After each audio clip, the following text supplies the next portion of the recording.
Narendra Modi vote चोरी करके चुनाव जीतता है। नरेंद्र मोदी और अमित शाह की मदद हिंदुस्तान का इलेक्शन कमीशन करता है। गुजरात मॉडल आर्थिक मॉडल नहीं है, गुजरात मॉडल वोट चोरी करने का मॉडल है। मैं गारंटी देके आपको कह रहा हूं कि कुछ भी हो जाए, इलेक्शन कमिश्नर कुछ भी कर दे, उनके खिलाफ कानूनी कार्रवाई नहीं की जा सकती। आप संविधान पर आक्रमण कर रहे हो। ये जो 50% की रिजर्वेशन की दीवार है, इसको कांग्रेस पार्टी लोकसभा में चूरा चूरा तोड़ के फेंक देगी। मैं बता रहा हूं, अगर वोट चोरों ने यह सोच रखा है कि ये भारत माता की आत्मा को चोट पहुंचाएंगे, तो ये इस देश को, इस देश के जनता को, इस देश के युवाओं को नहीं समझे हैं। भाइयों और बहनों, मैं आपको गारंटी देके कह रहा हूं और अच्छी तरह सुनिए, नरेंद्र मोदी वोट चोरी करके चुनाव जीतता है। नरेंद्र मोदी वोट चोरी करके, वोट कटवा के, वोट बढ़ा के चुनाव जीतता है और नरेंद्र मोदी और अमित शाह की मदद हिंदुस्तान का इलेक्शन कमीशन करता है।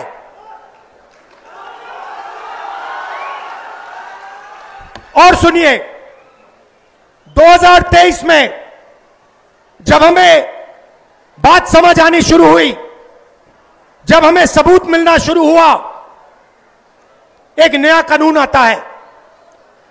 लोकसभा में, राज्यसभा में चुप्पे चुप्पे एक नया कानून आता है, पास हो जाता है, किसी को नहीं पता, दिन में पास किया जाता है।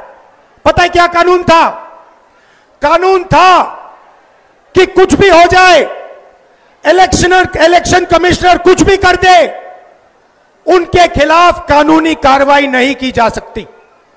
अब आप मुझे बताओ, ऐसे कानून की क्या जरूरत? अगर ईमानदारी से इलेक्शन कमिश्नर काम कर रहा है, तो ऐसे कानून की क्या जरूरत? भाइयों और बहनों, किसान को पीट कर जेल में डाल देते हैं, मजदूर को 2 जूते मारकर जेल में डाल देते हैं, युवा पेपर लीक के बारे में धरना देता है, लाठीचार्ज होता है, अंदर कर देते हैं, एफआईआर लग जाते हैं। मगर हिंदुस्तान के इलेक्शन कमिश्नर के खिलाफ कोई एफआईआर नहीं कर सकता है, कोई कानून नहीं एक्शन ले सकता है। क्यों? इसका एक ही कारण है, ये लोग नरेंद्र मोदी की वोट चोरी में मदद कर रहे हैं। कुछ समय पहले अमित शाह ने कहा कि बीजेपी 40-50 साल अब राज करेगी। याद है आपको? अब राजनीति में कल क्या होगा किसी को नहीं मालूम, मगर अमित शाह को 40 साल की राजनीति मालूम है। कैसे? वोट चोर। इलेक्शन आता है, ओपिनियन पोल आते हैं, और उसमें ओपिनियन पोल हमारे जो मीडिया वाले कहते हैं, हरियाणा में कहा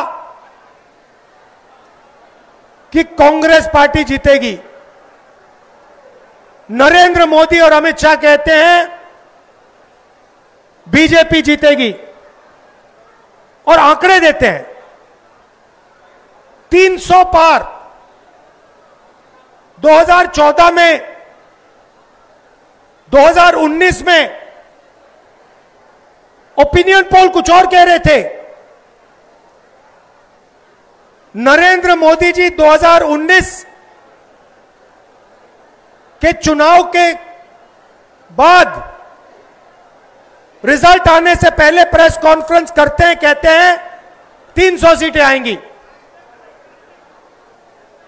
हिंदुस्तान के सारे पोलस्टर कुछ और कह रहे हैं, ओपिनियन पोल कुछ और कह रहे हैं। नरेंद्र मोदी कहता है 300 सीट आएंगी। कितनी आई? 300 आई। क्यों? वोट चोर। भाइयों और बहनों, सच्चाई है कि ये पहले गुजरात में शुरू हुआ। ये 2014 से पहले गुजरात में शुरू हुआ और 2014 में नेशनल लेवल पे ये लोग इसको लाए। गुजरात मॉडल आर्थिक मॉडल नहीं है, गुजरात मॉडल वोट चोरी करने का मॉडल है। और इस मॉडल को ये 2014 में नेशनल लेवल पे लाए। आप देखिए, मध्य प्रदेश का चुनाव चोरी किया, हरियाणा का किया, महाराष्ट्र का किया। हम कुछ बोलते नहीं थे क्योंकि सबूत नहीं था, मगर महाराष्ट्र में सबूत मिल गया। इन्होंने कुछ ज्यादा कर दिया। लोकसभा में हमारा गठबंधन जीतता है, 4 महीने बाद असेंबली इलेक्शन होता है, हमारे गठबंधन जमीन पर दिखता ही नहीं है, खत्म। फर्क क्या था? फर्क था कि लोकसभा में जितने वोट हमें मिले उतने ही हमें विधानसभा में मिले। इलेक्शन कमीशन ने लाखों वोट जोड़े, तकरीबन 1 करोड़ वोट लोकसभा के बाद जोड़े। वो सारे के सारे वोट बीजेपी के खाते में जाते हैं और उन वोटों से बीजेपी चुनाव जीतती है। हमने इलेक्शन कमीशन से पूछा, हमें वोटर लिस्ट दीजिए, कहते नहीं देंगे।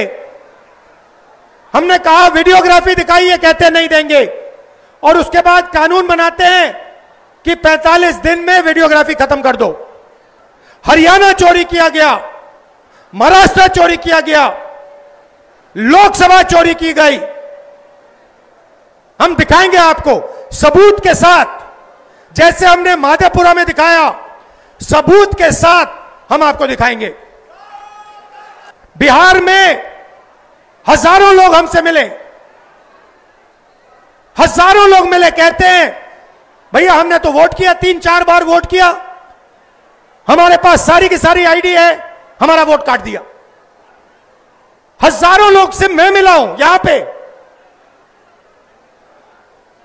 जिंदा लोगों को मार दिया। और आप देखिए किसको मार रहे हैं, आप देखिए किसका वोट कट रहा है। मैं आपको बताता हूं, दलितों का वोट कट रहा है, पिछड़ों का वोट कट रहा है, ईबीसी का वोट कट रहा है, अल्पसंख्यकों का वोट कट रहा है। मतलब हिंदुस्तान के गरीब लोगों का वोट कट रहा है। अंबानी का नहीं कट रहा, अदानी का नहीं कट रहा, हिंदुस्तान के गरीब लोगों का वोट कट रहा है, क्योंकि वो नहीं चाहते कि आपकी आवाज सुनाई दे।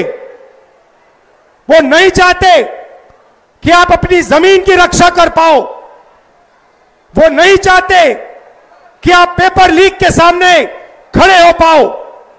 वो नहीं चाहते कि आपके बच्चों को रोजगार मिले, इसलिए इस पर आक्रमण कर रहे हैं। भाइयों और बहनों, इसके बिना हिंदुस्तान के गरीबों के पास कुछ नहीं है। जो अधिकार आपको मिले हैं वो इस किताब से मिलते हैं।